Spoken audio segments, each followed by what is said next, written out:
In Osttürkestan werden weiterhin Professoren und Forscher festgenommen. Nach neuesten Erkenntnissen wurde in Sincan, Osttürkestan, der bekannte Naturwissenschaftler Kürdeş Tahir, der an der Naturwissenschaftsakademie forscht, von chinesischen Polizisten festgenommen und inhaftiert.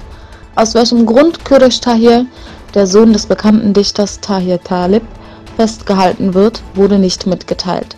Seit der Festnahme hat man keine Nachrichten mehr von ihm erhalten.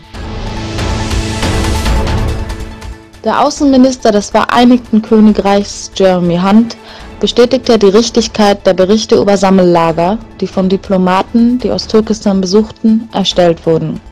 Hunt teilte mit, dass er seine Sorgen bezüglich der Lager seinem chinesischen Amtskollegen mitgeteilt hat. Im August haben unsere Diplomaten Osttürkestan besucht. Sie sind sich einig darüber, dass die Berichte von Sammellagern korrekt sind. Ich habe mich über dieses Thema mit dem chinesischen Außenminister Wang Yi unterhalten. Unsere Sorgen diesbezüglich sind weiterhin berechtigt. Der Menschenrechtsrat der Vereinten Nationen tagt am 6. November 2018 in Genf und wird gemeinsam mit der chinesischen Regierung die Menschenrechtsverletzungen in China beurteilen. Am gleichen Tag werden zahlreiche osttürkische Organisationen auf der ganzen Welt gegen die Ungerechtigkeiten Chinas gegenüber den Uiguren und anderen muslimischen Minderheiten protestieren.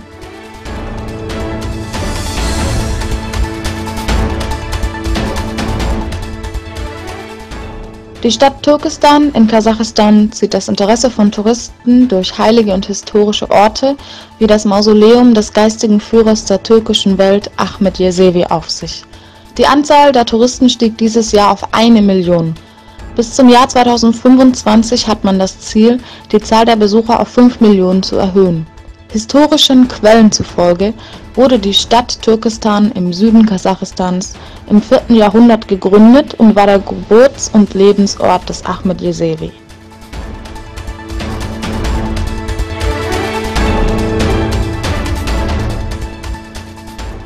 Der Oberbefehlshaber über das Großmanöver Trident Juncture, Admiral James Foggo, teilte mit, dass diese Übung die Fähigkeit und Bereitschaft der NATO zeigt, seine Verbündeten zu beschützen.